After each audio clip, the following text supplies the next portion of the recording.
نقطہ انجام ہی نہیں ہے، زندگی ختم ہی نہیں ہونی ہے، تو کبھی سوچا اس کے لیے کیا بنایا؟ اس کے لیے یا ایھا الذین آمنوا اتقوا اللہ ولتنظر نفس ما قدمت لغد، اللہ فرماتا ہے ایمان والو اللہ سے ڈر جاؤ اور ہر جان یہ سوچے اس نے آنے والے کل کے لیے آگے کیا بھیجا۔ دنیا کا تو تمہیں پتا ہے، اتنی ہماری جائیداد ہے، اتنی پراپرٹی ہے، اتنی دولت ہمارے پاس بینکوں میں موجود ہے، اتنی ہماری مالیت کا مکان ہے، یہ کوٹھی اتنی مالیت کی ہے، زیورات ہمارے پاس جو ہے وہ اتنی مالیت کی ہے، یہ تو سارا حساب ہے ہمیں، لیکن کبھی یہ بھی سوچا کہ آخرت میں کیا بھیج چکے ہیں؟ وَلْتَنْظُرْ نَفْسٌ مَا قَدَّمَتْ لِغَدٍ، ہر جان یہ دیکھے اس نے آنے والے کل کے لیے کیا بھیجا۔ یہ ساری زندگی کتنی ہے؟ 50 سال کی، 60 سال کی، 100 سال کی لگا لیں، لیکن حشر کا ایک دن 50,000 سال کا ہوگا۔ 50 سال کا نہیں، 100 سال کا بھی نہیں، 50,000 سال کا ایک دن ہوگا، پہلا دن، اور اس کے بعد پھر موت کو مینڈے کی شکل میں لا کے ذبح کر دیا جائے گا، موت کو بھی موت آ گئی۔ اب ایسی زندگی جو کبھی ختم نہیں ہوگی، اس زندگی کو برباد کر لیں اور اس زندگی کو سنوار لیں، اس سے بڑی نادانی اور کیا ہو سکتی ہے؟ کوشش تو ہو دونوں زندگیاں سنور جائیں، ربنا آتنا فی الدنیا حسنۃ وفی الآخرۃ حسنۃ، یہ بھی ٹھیک ہو جائے وہ بھی ٹھیک ہو جائے، لیکن اگر دونوں میں ایک کو ترجیح دینا پڑے تو اس ابدی اور سرمدی زندگی کو ترجیح دیں۔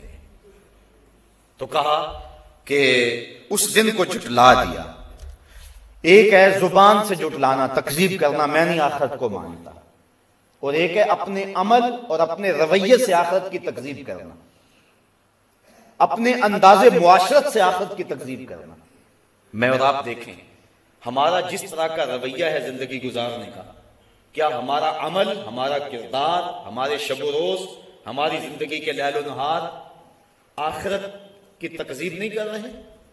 جو کچھ ہے اس دنیا کے لیے یہ آخرت کے لیے ہم نے کیا آگے بھیجا، اور آخرت کے حوالے سے ہماری تگ و تاز کیا ہے، ہماری فکر کیا ہے، ہماری جد و جہد کیا ہے۔ پچھلے دن ایک فوتگی ہو گئی تو قبر میں تدفین کر کے شام کا وقت تھا، جب واپس پلٹے تو میں اپنے گھر میں آپ بیٹھ کر کے سوچنے لگا، اس شخص سے تعلق تھا تو عشاء کی نماز کے بعد نیند نہیں آ رہی تھی، تو کافی دیر تک مغفرت کی دعا میں مشغول رہا۔ جب پچھلا پہر ہوا تو میرے دل میں ایک بات آئی اور مجھے 2-3 دن تک اس بات نے تڑپائے رکھا۔ میں نے کہا بیٹے نے انٹرویو دینا ہونا تو اس کو انٹرویو پہ بھیج کے ماں باپ مصلے بھی بچھاتے ہیں اور ماں باپ دعائیں بھی کرواتے ہیں اور ہمیں بھی فون کرتے ہیں، لیکن اس کے ماں باپ نے مجھے فون نہیں کیا کہ بیٹا سخت انٹرویو اب اس سے لیا جائے گا تو جناب دعا کرنا۔ یعنی ہماری آخرت کے معاملے میں جو ترجیح ہے وہ نہیں رہی ہے۔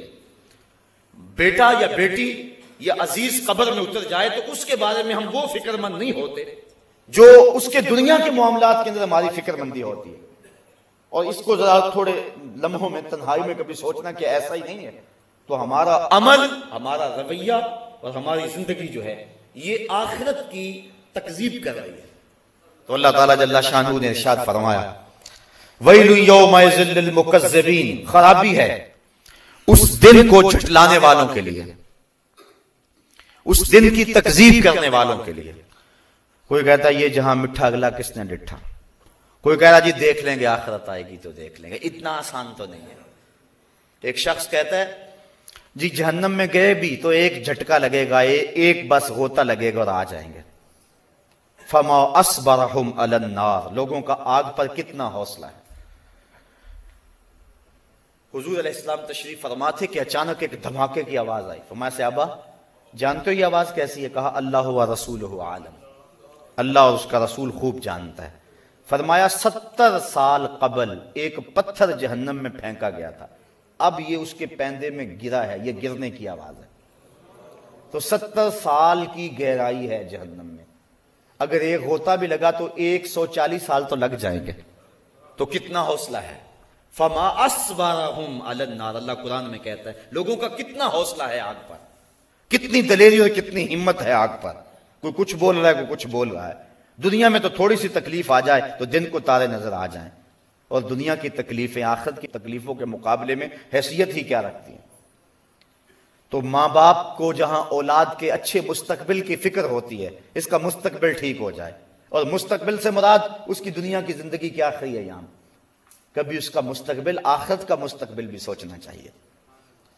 بچہ اگر سکول میں نہ جائے تو ماں باپ کو پریشانی ہو جاتی ہے بڑی، اور تعویذ بھی کرواتے پھرتے ہیں، دعائیں بھی منگواتے پھرتے ہیں کہ یہ بچہ پڑھ نہیں رہا، دل نہیں لگا رہا، کتنے دن ہو گیا سکول نہیں جا رہا، ماں کا چین لٹ گیا، باپ کا چین لٹ گیا۔ اور مسجد میں اگر نماز پڑھنے نہ جائے تو کیا ماں باپ کو اتنی ہی پریشانی ہوتی ہے؟ اگر اتنی ہی پریشانی ہوتی ہے تو پھر مبارک ہو، ویسے ہونی زیادہ چاہیے، لیکن اگر نہیں ہوتی تو پھر سوچنا ہوگا ہم نے کس کو ترجیح دی۔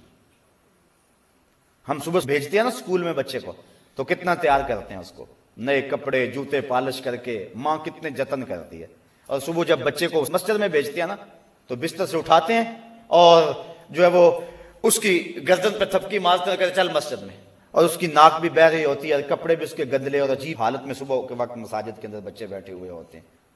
اللہ کا قرآن پڑھانے کے لیے بھیجا ہے، جس کو بغیر وضو ہاتھ بھی نہیں لگا سکتے، تو ہم نے کس حالت میں بھیج دیا؟ اور جب سکول بھیجا تو کس حالت میں بھیج دیا؟ میں یہ نہیں کہتا کہ بچوں کو اس انداز میں سکول نہ بھیجو، صفائی ستھرائی دین کا حصہ ہے، لیکن جب قرآن مجید پڑھنے کے لیے تم نے بھیجا تمہیں یہی اہتمام کرنا چاہیے تھا۔ وما قدر اللہ حق کا قدرے، اللہ فرماتا لوگوں نے اللہ کی قدر کا جو حق تھا وہ ادا ہی نہیں کیا ہے۔ جو ماں باپ جتنی اہمیت دیں گے اس حساب سے بچوں کے ذہن میں وہ چیز بیٹھے گی۔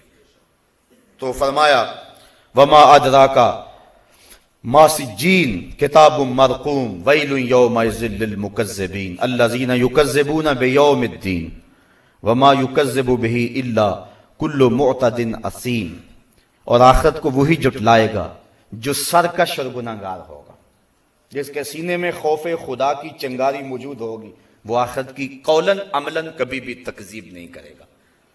اس کی زندگی کا سب سے اہم مسئلہ یہ ہوگا۔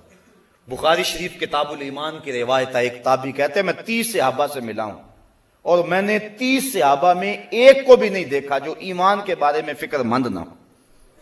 30 صحابہ میں ہر بندہ فکر مند تھا ہمارا خاتمہ ایمان پہ ہو جائے، ہمارا خاتمہ ایمان پہ ہو جائے۔ جب بھی بات ہوتی خاتمہ ایمان کی بات ہوتی۔ حضرت سعید بن المسیب 80 سال عمر ہے، زندگی و موت کی کشمکش ہے، لوگ حال پوچھنے آئے، کہا سعید بن المسیب کیا حال ہے؟ ہم سے اگر کوئی حال پوچھنا کیا حال ہے تو ہم یہی کہیں گے ٹھیک ہے، صحت ٹھیک ہے، کاروبار ٹھیک ہے، یہی حال ہمارا حال کا مفہوم ہی ہے۔ لیکن حضرت سعید بن المسیب سے پوچھا کیا حال ہے؟ کہا اللہ کا شکر ہے، شیطان جس روپ میں آئے میرا کچھ نہیں بگاڑ سکتا، لیکن اگر عورت کے روپ میں آئے تو میں کچھ کہہ نہیں سکتا۔ 80 سال کی عمر میں کہہ رہے ہیں، انہیں اس وقت بھی فکر لگی ہوئی ہے کہیں شیطان اس راستے نہ آ جائے، اور انہیں اپنے حال کی صحت جو ہے کہ میرا حال ٹھیک ہے، بیمار ہیں، پوچھنے والے کہتے ہیں کیا حال ہے؟ کہا اللہ کا شکر ہے کہ شیطان کا ہر راستہ میں نے روک دیا ہوا اللہ کی توفیق سے۔ حضرت سری سکتی کا جب بیٹا فوت ہو گیا، تدفین میں تجہیز و تکفین میں ایک نماز بھی فوت ہو گئی، اور لوگ آپ کو افسوس کرنے آ رہے تھے۔ آپ نے شام کے وقت اٹھتے ہوئے کہا کتنا عجیب دور آ گیا، میرا بیٹا فوت ہوا، سارا شہر افسوس کے لیے آیا، اور میری نماز فوت ہوئی کسی ایک نے بھی نہیں پوچھا۔ تو یہ فکر والی باتیں ہیں۔ تو کہا وما یکذب بہ الا کل معتد اثیم، اور اسے نہ جھٹلائے گا مگر ہر سرکش آدمی۔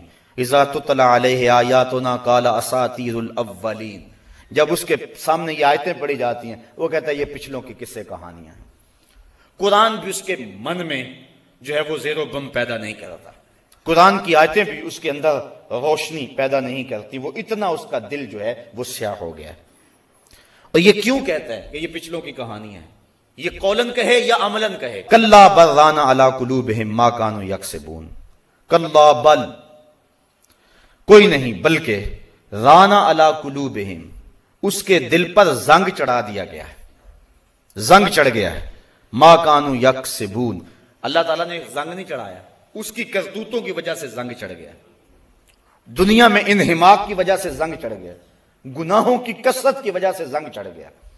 اور ایک حدیث میں آتا ہے جب کوئی شخص گناہ کرتا ہے تو اس کے دل کے اوپر ایک سیاہ نقطہ پڑتا ہے، اگر وہ توبہ کر لے دل صاف ہو جاتا ہے، لیکن اگر وہ توبہ نہیں کرتا گناہ پہ پھر گناہ کرتا ہے تو ایک نقطہ اور ساتھ لگ جاتا ہے، پھر گناہ کرتا ہے تیسرا نقطہ لگ جاتا ہے، حتیٰ کہ اس کا پورا دل سیاہ ہو جاتا ہے۔ اور جب پورا دل سیاہ ہو جائے تو پھر کوئی نیا گناہ کا نقطہ لگنے سے اسے محسوس ہی نہیں ہوتا۔ چٹا لباس ہو، ایک بھی